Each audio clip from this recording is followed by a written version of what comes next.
kini pilih hidup sendiri. Ini alasan Putri Delina keluar dari rumah sang ayah, Sule.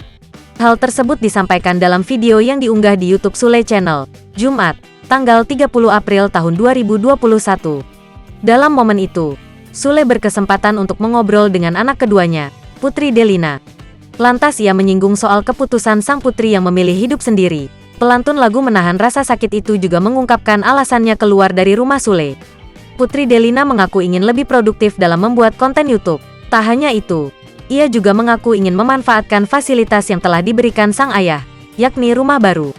Lebih lanjut, ia menjelaskan apabila di rumah sang ayah lebih sulit untuk membuat konten. Lantaran terdapat beberapa pertimbangan seperti lokasi syuting, Putri Delina memilih untuk lebih mandiri dalam membuat konten untuk YouTube-nya.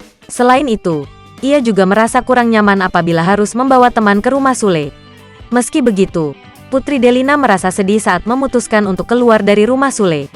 Sule kemudian mengatakan kendati sang anak telah hidup sendiri, namun masih sering mampir. Terlebih ketika baru saja pulang dari berkegiatan pasti datang dulu ke rumahnya. Baru setelah itu pulang ke rumah sendiri yang lokasinya tak begitu jauh. Suami Natalie Holzer itu sengaja membelikan rumah untuk Putri Delina yang masih satu lingkungan. Lantaran ia belajar dari anak pertamanya, yakni Rizky Febian yang jadi lebih sibuk dan susah dihubungi.